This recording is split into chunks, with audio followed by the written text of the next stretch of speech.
এই বইয়ের প্রচ্ছদে কি দেয়া? হারমোনি, তবলা, গিটার, বাঁশি, এগুলা কি দাখিল মাদ্রাসার বইয়ের মধ্যে? এগুলা কেন? এগুলা কি হচ্ছে আমাদের সমাজে? শুধু তাই নয়, আপনি ষষ্ঠ, অষ্টম, নবম, দশম প্রত্যেকটি বইয়ে একটাও ইতিহাস পাবেন না ইসলামের পক্ষে। এদেশের স্বাধীনতা যারা করেছে, যারা এই দেশের স্বাধীনতার সাথে জড়িত, উপমহাদেশের স্বাধীনতা যে সমস্ত মুসলমানের হাত ধরে হয়েছে, যে সমস্ত ওলামায়ে কেরামের হাত ধরে হয়েছে, কারো নাম ইতিহাসে আসে নাই। যতটা সংগঠনের নাম এসেছে সবগুলা হিন্দুদের সংগঠনের নাম। অথচ এই ভারত উপমহাদেশ যারা স্বাধীন করেছেন, সর্বপ্রথম ব্রিটিশদের বিরুদ্ধে যিনি ফতোয়া দিয়েছেন তিনি আমাদের আকাবির ওয়ালিউল্লাহ মুহাদ্দিসে দেহলভী রাহমাতুল্লাহি আলাইহি সর্বপ্রথম ফতোয়া দিয়েছেন যে এদের বিরুদ্ধে জিহাদ করা ফরজ। মুসলমানরা শেখুল ইসলাম হুসাইন আহমদ মাদানী রাহমাতুল্লাহি আলাইহি জেল কেটেছেন, কত আন্দোলন করেছেন। বালাকোটের ময়দানে শাহ ইসমাইল শহীদ রাহমাতুল্লাহি আলাইহি শহীদ হয়েছেন। বাঁশের কিল্লার সেই সশস্ত্র বিপ্লব, রেশমি রুমাল আন্দোলন, যা কিছু হয়েছে সব মুসলমানদের নেতৃত্বে। তারা আজ আমাদের বাচ্চাদেরকে ইতিহাস শিখায় যে মুসলমানরা এই দেশ, এই উপমহাদেশ স্বাধীনতায় কোনো অবদান রাখে না। আরো আশ্চর্য হবেন আপনারা যারা এই ফিলিস্তিন আর ইসরায়েল নিয়ে কথা বলছেন। আমাদের দেশের সরকার ইসরায়েলের পক্ষে না বিপক্ষে। আমাদের প্রধানমন্ত্রী তাদের বিপক্ষে কি করেছেন? ভাষণ দিয়েছেন। আমাদের দেশ এখনো ইসরায়েলকে রাষ্ট্র হিসাবে কি করে নাই? স্বীকৃতি দেয় নাই। কিন্তু আমাদের বাচ্চাদেরকে যেই মানচিত্র শেখানো হচ্ছে, সেই মানচিত্রে ফিলিস্তিনের কোনো নামগন্ধ নেই, সেই মানচিত্রে ইসরায়েলের নাম আনা হয়েছে আর বলা হচ্ছে এই অঞ্চলের মধ্যে ইসরায়েল একটা দেশ, ফিলিস্তিন বলে কোনো দেশ এখানে নাই। বলবেন হুজুররা মিথ্যা বলে। বই আছে, আপনারা দেখে নিয়েন।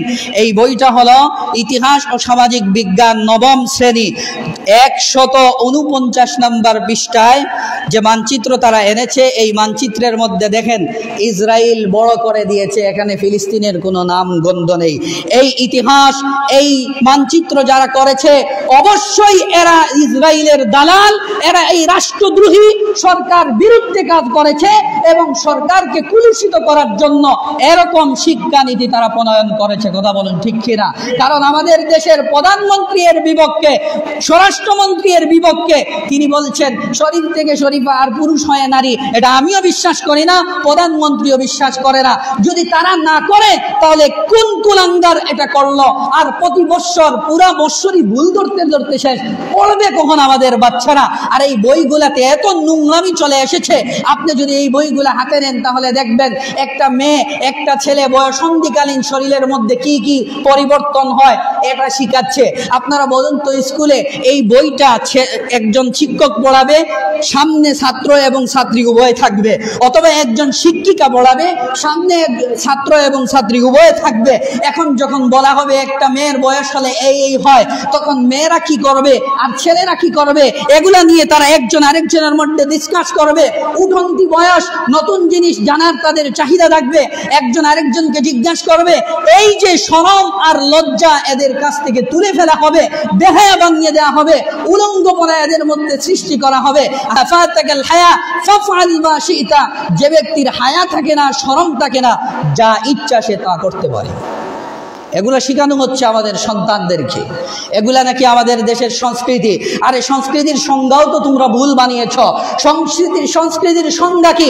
যেই দেশের মানুষের ধর্ম, মানুষের খাবার, মানুষের পোশাক, মানুষের ইবাদত, মানুষ যা তার জন্মগতভাবে সেই সমস্ত কৃষ্টি কালচার উত্তরাধিকার সূত্রে পায়, এটাকেই এই দেশের কি বলা হয়? সংস্কৃতি বলা হয়। এদেশের মানুষরা সংস্কৃতি পেয়েছে। আজান হবে মসজিদে, এদেশের মানুষের সংস্কৃতি হলো ফজরের সময় বাচ্চারা হাতে কায়দা সিফারা নিয়ে মসজিদে যাবে, এটা হলো এই দেশের সংস্কৃতি। এদেশের সংস্কৃতি হলো পাড়ায় পাড়ায় মসজিদের মিনার দেখা যাবে। এই দেশের সংস্কৃতি হলো শীতকাল আসলে ওয়াজ মাহফিল হবে, মানুষেরা চাটাইয়ের মধ্যে বসে বসে ইমানের কথা শুনবে, ইসলামের কথা শুনবে। এদেশের সংস্কৃতি উলঙ্গপনা নয়, এদেশের সংস্কৃতি হলো রাস্তাঘাটে মহিলাদেরকে হিজাব পরা দেখা যাবে। এদেশের সংস্কৃতি হলো ছেলেদেরকে মাথায় টুপি আর শরীরে পাঞ্জাবি দেখা যাবে, লুঙ্গি দেখা যাবে, হাফ প্যান্ট আর উলঙ্গপনা এদেশের সংস্কৃতি নয়। কথা বলুন ঠিক কিনা? যদি আপনারা সচেতন না হন তাহলে আর সামনে শুধু এটা নয়, এখানে শিখানো হচ্ছে একটা ছেলে আর একটা মেয়েকে ভালোবাসতো, এবার পরিবার থেকে নিষেধ করা হলো, নিষেধ করার কারণে ছেলেটা গুমরা হয়ে গেল, এবার সে মদ খায়, এরপরে হিরোইন খায়, সে তার জীবন ধ্বংস করে দিল। পুরা গল্প নিয়ে বোঝানো হচ্ছে পরিবার ছেলেকে মেয়েকে শাসন করতে পারবে না, পরিবারের শাসনের কারণে এরা ধ্বংস হয়ে যায়। আপনারা কি কল্পনা করতে পারেন যদি পারিবারিক শাসন উঠে যায় তাহলে একটা বেয়াদব এই সমাজে তৈরি হবে, কোনো মানুষ আর মানুষ তৈরি হবে না। পারিবারিক শাসন যার যত বেশি স্ট্রং, ওই ব্যক্তিটা যেখানেই যাবে তার ব্যবহারটা তেমনই হবে।